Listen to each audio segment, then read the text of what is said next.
Ethan Walker wasn't supposed to be working this job. Not at his age, not after serving 2 tours overseas, not with a college degree collecting dust in a box under his bed. But here he was, 6 nights a week at a rundown gas station off Route 99, clocking in without complaint. He never talked much, kept his head down, and did what he had to do, because rent didn't wait, and neither did his mother's medication. That night, the air felt meaner than usual. Customers came and went, most barely noticing Ethan as they tapped cards, pumped gas, and sped off. He didn't mind. In a world where everything felt like it was slipping through his fingers, routine was the only thing he could still grip. Sometime after 3, a car pulled up to pump 5. An older model, rust spots and mismatched hubcaps.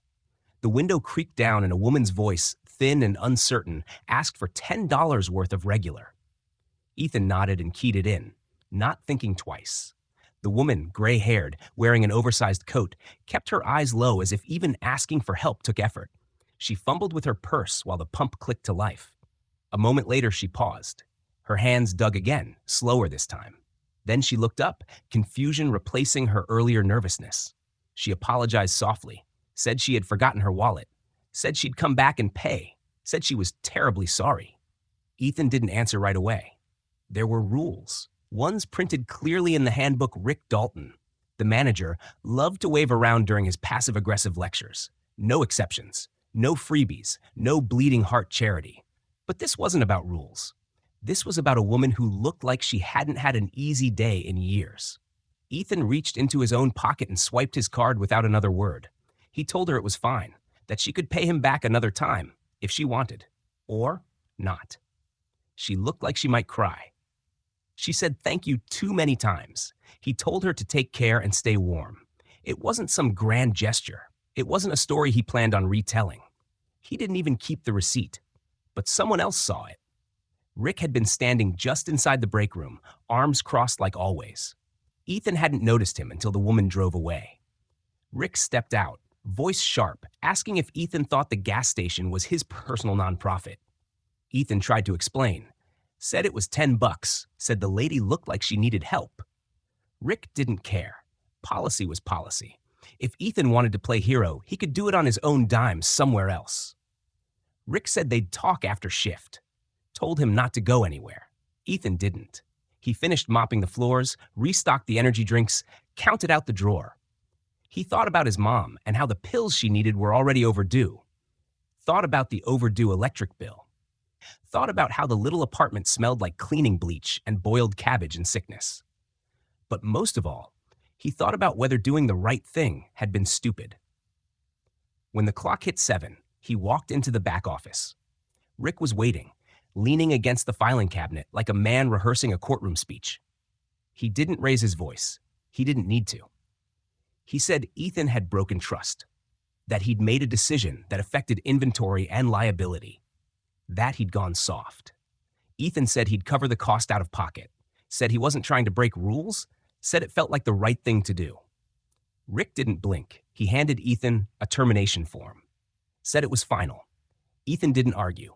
He left the form unsigned on the desk and walked out with nothing but the uniform on his back and the keys to a car that coughed every time he turned the ignition.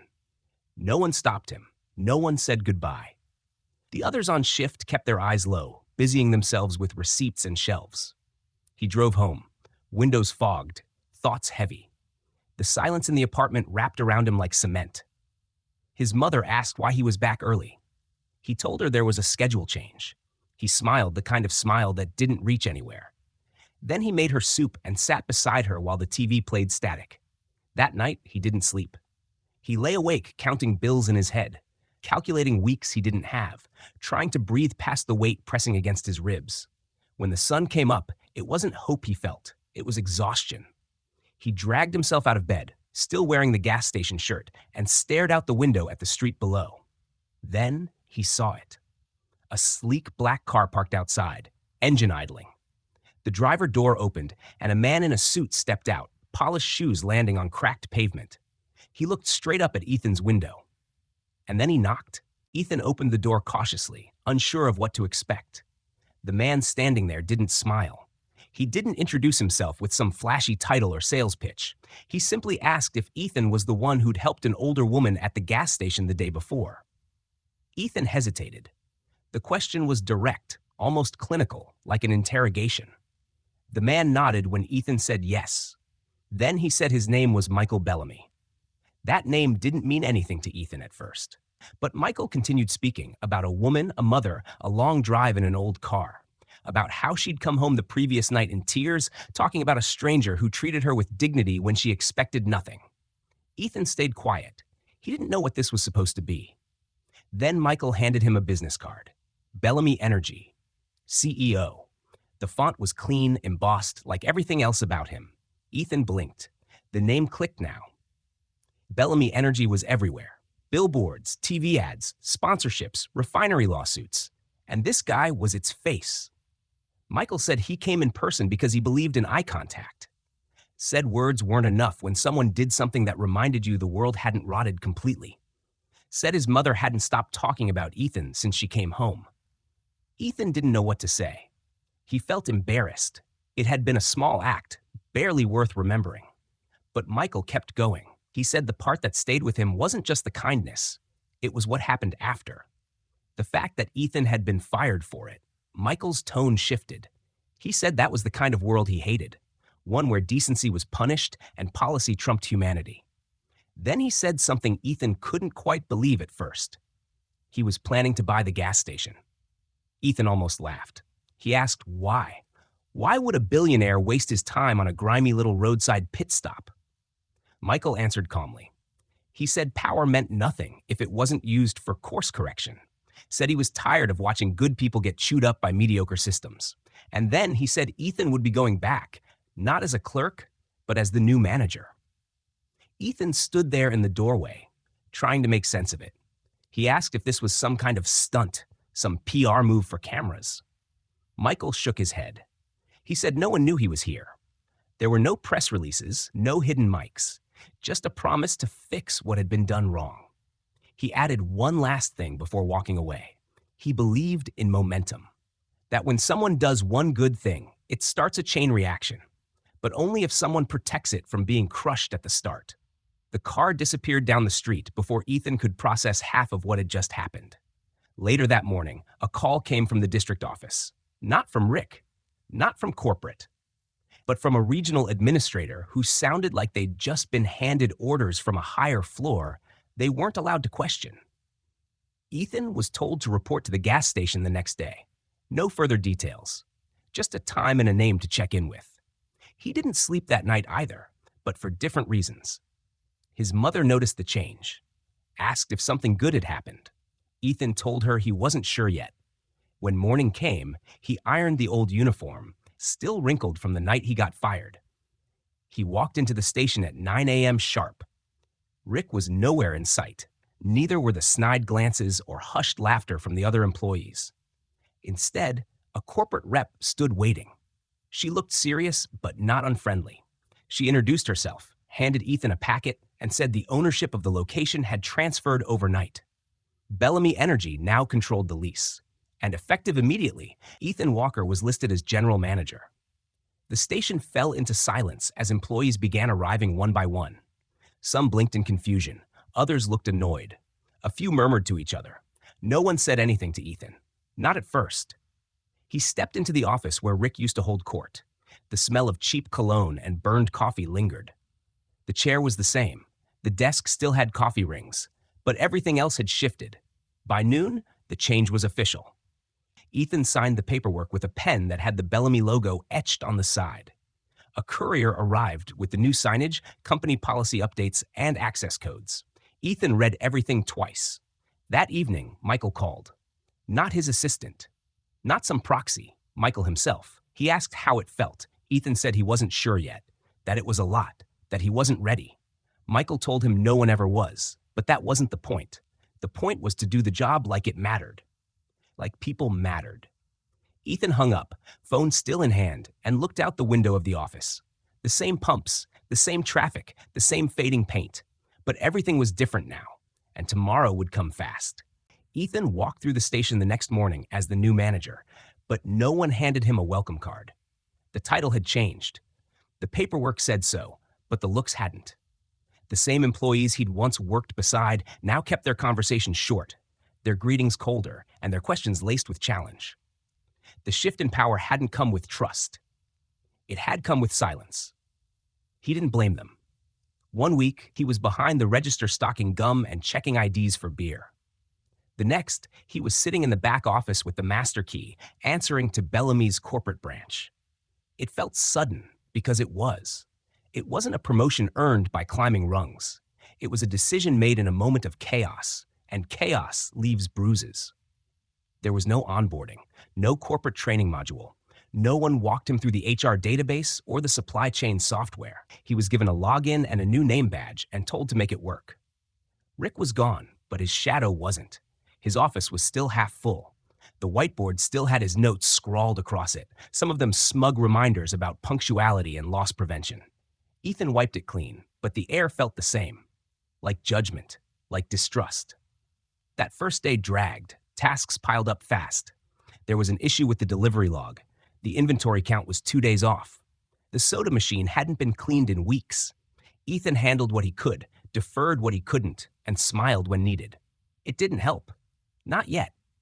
Mid-afternoon, someone from accounting called to verify a chargeback request. Ethan had no idea how to respond. He admitted as much, which only earned a sigh and a promise to get back to him. The rest of the team watched. Every misstep was another silent reason why he didn't belong there. He felt it in the way they paused when he walked by, in the way they whispered, not too loud, but just enough for him to know he was the subject. By the third day, the whispers had names. Jennifer, one of the weekend shift leads, started arriving late and blaming system issues. Mike, who managed stockroom rotations, left notes instead of talking directly to Ethan. Darren, the youngest of the group, rolled his eyes during team check-ins and made sure everyone else saw it. None of it was explosive. No direct mutiny, just slow erosion. Customers noticed the shift too. Regulars asked where Rick was. Some didn't look Ethan in the eye when he rang them up. A few walked out without buying anything.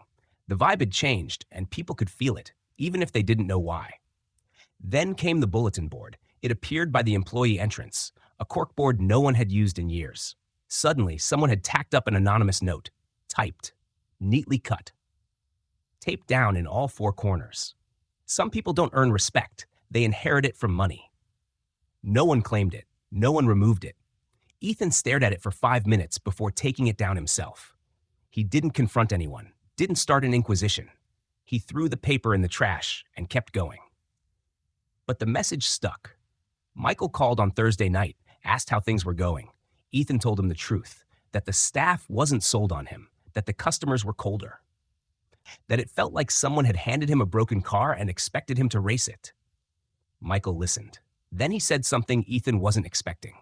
He said, change never starts with applause. It starts with resistance. And if no one was pushing back, then it probably wasn't real change. The next morning, Ethan arrived earlier than usual.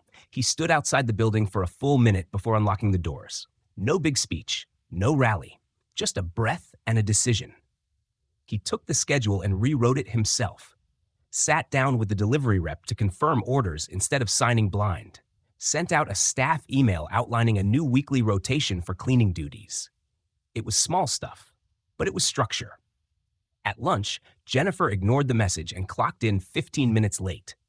Ethan logged it in the system without comment. When she noticed, she asked if they were playing corporate now. Ethan didn't argue.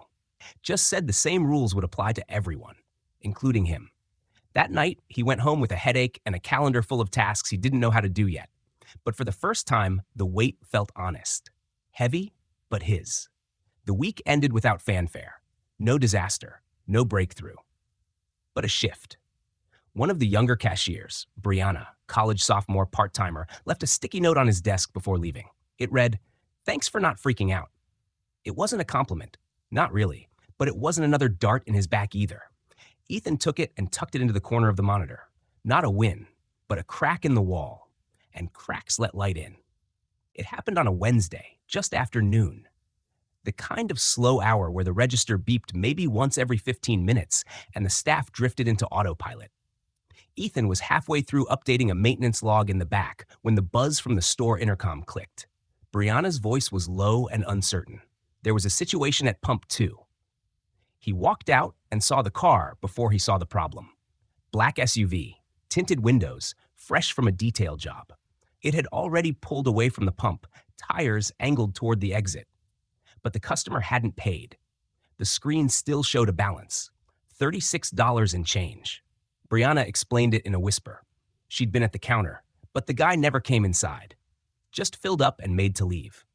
She didn't know what to do. Ethan stepped outside. He didn't raise his voice, didn't wave his arms, just walked up to the driver's side window. The glass rolled down with a soft hum, revealing a man in his 50s, designer sunglasses, expensive haircut, impatience on his face. He asked what the problem was. Ethan said the pump hadn't been paid for. The man chuckled, said he came there all the time, said it wasn't a big deal, said to charge it to his account, except there was no account. Ethan knew every customer in the system, and this man wasn't in it. The tone shifted. The man said it was 10 minutes of gas, said Ethan was making a scene, said he didn't have time for this. The window started to rise again. Ethan didn't step back. He said they couldn't let unpaid fuel slide, not for anyone. He said he'd be happy to walk the man to the register. The man sighed, turned off the ignition, and opened the door with visible reluctance. He didn't yell, he didn't threaten, but the disdain was thick in every word. Still, he followed Ethan inside, swiped his card, and left without saying thank you. The door closed behind him with a hollow chime. The rest of the store was silent. Then slowly heads turned. Not in judgment, not in mockery, in something else. Respect wasn't earned by reciting rules. It was earned by standing firm when it would have been easier to fold. Brianna was the first to speak. She said she thought Ethan might have just let the guy go, that most managers would have shrugged it off. Ethan replied that if they made exceptions for people who looked expensive, it would only teach others that money meant immunity. He didn't say it loud. He didn't say it with pride. Just facts. Later, Mike walked past and mentioned that the soda supplier had overcharged them on last month's shipment. Said Ethan might want to double-check the invoice. It wasn't an olive branch, but it wasn't nothing. That afternoon, 2 employees who normally kept their distance joined Ethan in the office during break. One of them asked how long he'd been in the Marines. The other said her cousin was a vet too. They didn't talk about the gas thief. They didn't need to. When Michael called that evening, Ethan told him what had happened. Michael said he wasn't surprised, said leadership was about making quiet stands that others could see, said people noticed more than they admitted. Ethan didn't say much after that. He didn't need to. The bulletin board was empty the next day. No anonymous notes, no fresh jabs, just a printed schedule and a list of safety protocols. Rick still hadn't shown up. No one expected him to. But his influence had lingered like the smell of old grease and floor wax. Until now. By Friday, the shift leads had begun adjusting their routines without being asked. Inventory reports were turned in on time. Employees checked the back room before requesting more stock. No one said thank you or good job. But the tension had shifted. During a staff meeting that weekend, Ethan mentioned an idea, nothing big, a suggestion about rearranging the drink coolers to improve traffic flow. He expected resistance, got silence instead. Then Darren, the last person he thought would chime in, said it made sense, said he'd try it during his Sunday shift.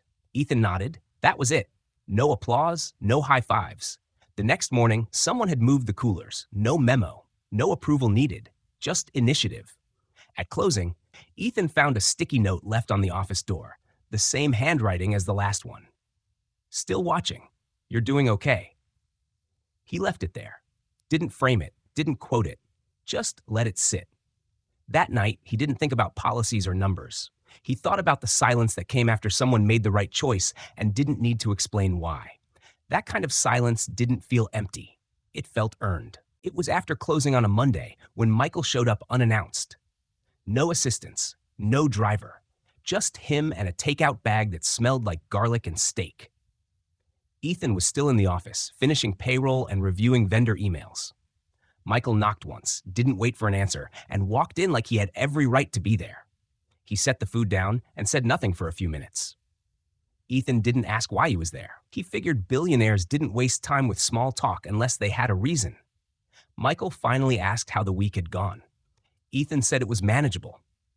He didn't overstate it, just manageable. Michael leaned back in the spare chair and said that was good. Then he said he remembered what manageable used to feel like. He said it was the best anyone could hope for before they knew what peace felt like. Ethan didn't respond. He waited. He knew there was more coming. Michael looked at him for a long time, like he was measuring something invisible, and then said he hadn't always been the guy who showed up in suits driving luxury cars. Said there was a time when all he had was a rusted-out Impala and a mother who refused to quit, even when the world gave her every reason to. He talked about the year the business failed. His dad had mortgaged everything on a product no one bought. The house went first, then the bank accounts, then the dignity. Michael and his mother ended up living in that car for 6 months behind a strip mall outside Reno. Every night, she pretended they were camping. Every morning, she drove him to school like they still had a home to return to. He said the worst part wasn't hunger or shame. It was watching her pretend. That kind of pain, he said, sticks to your bones. It doesn't wash off. Ethan listened, quiet. He hadn't expected this. Then he said he knew something about pretending too. Said his mom had heart issues that weren't getting better. Said he worked the gas station not because he wanted to, but because it came with a flexible schedule and just enough overtime to pay for pills that weren't covered by insurance. He told Michael that his dad died in a warehouse accident when he was 11. After that, it was just him and his mom, moving from trailer park to motel to basement apartment. Every job he took was about her, keeping her comfortable, keeping her alive. They didn't exchange sympathy, just acknowledgement. Two men sitting in an office lit by a buzzing fluorescent bulb, talking like the room didn't matter. Michael said that's why he had shown up that first morning, not just because Ethan had helped his mother, but because when she told the story, she said the look in Ethan's eyes reminded her of someone, of Michael, back when everything was broken and he still tried anyway. He paused before speaking again. Said there were only two types of people in the world, those who turn bitterness into blame and those who turn it into purpose. He said Ethan was clearly the latter. Ethan didn't agree or deflect. He just nodded.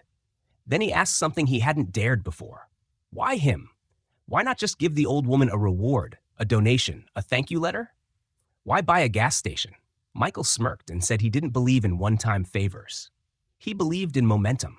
He said Ethan had made a small choice that deserved a larger consequence, one that could ripple if handled right. He said systems don't break overnight. They crack slowly at their weakest points. And people like Ethan, who acted from principle even when no one was watching, were the tools that could wedge those cracks open. Then Michael stood up, checked his phone once, and said he had to go.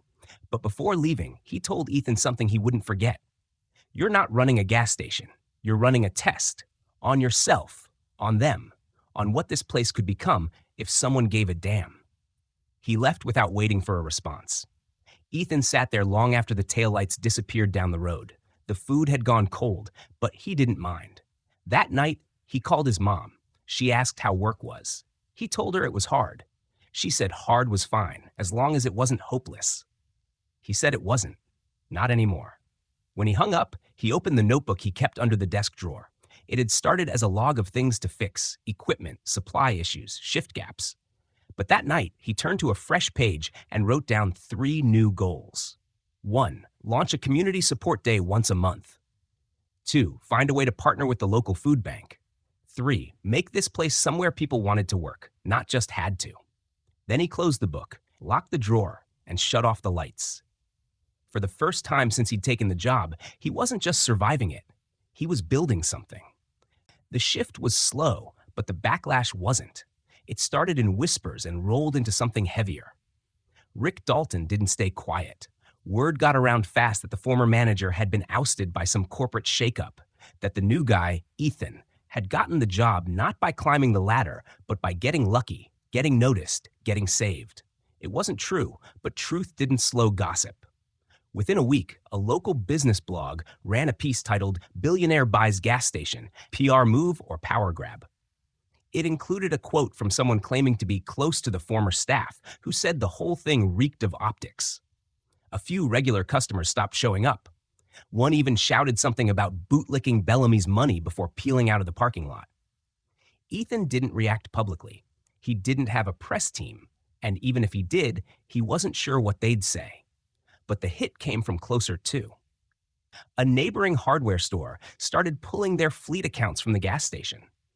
A local diner that used to get coffee refills daily started walking a block down instead. The drop in receipts didn't go unnoticed by corporate, though Michael never called about it. Inside the station, the effect bled into the team. A few of the old-timers, Mike, Jennifer, became cold again. Polite, but only technically. Meetings grew shorter. Break room talk got quieter. Everyone still showed up, but the heart had slowed down. Morale was eroding, not breaking. Ethan tried to stay ahead of it, but the edges of the job kept bleeding into each other. Ordering, scheduling, repairs, invoices. It all built a wall between him and the people he needed to lead. And Rick's absence hadn't erased Rick's culture. Authority still smelled like someone else's cologne. Then came the envelope. It was wedged into the glass between the front door and the steel frame, sealed tight, no return address. Inside, a printed photo of Ethan taken from outside the gas station, blurred, slightly angled, but clear enough to see the name on his shirt. Across the picture, slashed deep with a box cutter, were two words, "Get out." He didn't show anyone. He didn't want panic. He locked the photo in the bottom drawer of his desk and sat with it for an hour. Later that day, a cardboard box arrived addressed to Manager. Inside was a shattered fuel nozzle with a sticky note. Accidents happen. Ethan didn't know if it was Rick, a disgruntled customer, or just someone with too much time and a grudge. He didn't file a police report. He told himself it was nothing. A prank. A scare tactic. But the weight of it hung around his neck for the rest of the night. He went home to check on his mom and sat beside her for longer than usual. She asked if something was wrong. He said no, then asked about her meds, her next appointment, whether she was sleeping enough. She saw through him, but didn't press. At 2 in the morning, Ethan sat in his car, gripping the steering wheel. He thought about quitting, about walking away and letting the place rot back into what it had been before. He thought about safety, about his mom, about what it meant to be targeted not just for doing something wrong, but for trying to do something right. The next morning, he opened late, just by 10 minutes. But the team noticed. Michael called just past noon. He didn't mention the envelope or the photo. He hadn't been told. But his tone was measured, like someone who could sense a tremor before the quake. He asked how Ethan was doing. Ethan lied and said fine. Michael didn't press. Instead, he talked about plans, about expansion, about ideas to transform a handful of stations across the state into community hubs, places where gas and groceries weren't the only things traded, where support could be just as valuable. Ethan said it sounded good, then paused, then said maybe it wouldn't work here. Not anymore.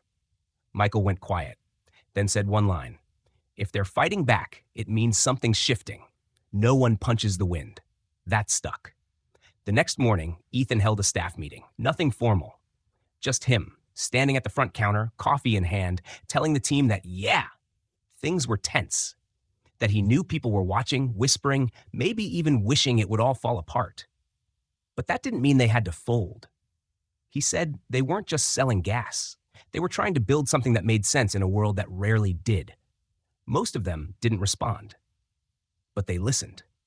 That afternoon, a man in his 70s walked into the station, filled up, paid in cash, and handed Ethan an envelope.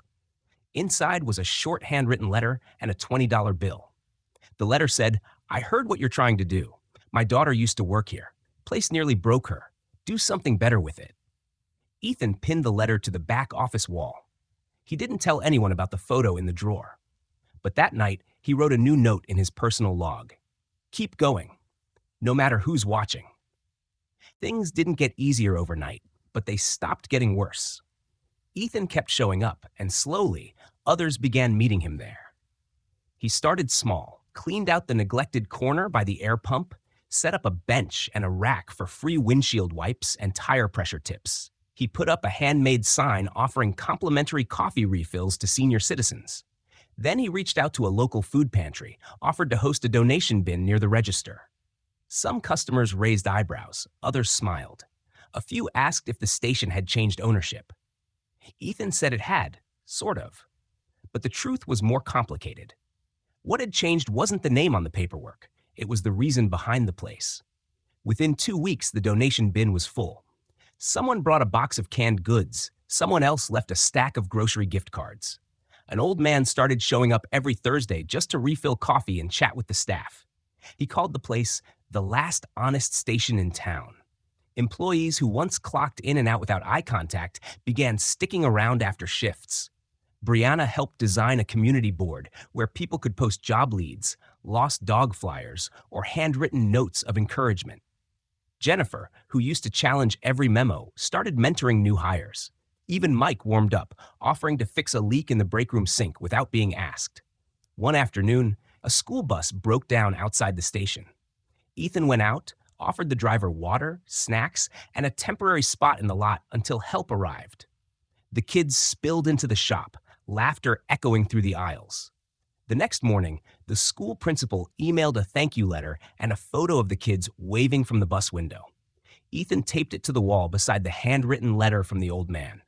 Michael visited again that week. He didn't announce it. Just walked in like any other customer, took a slow look around, and asked if Ethan had a minute.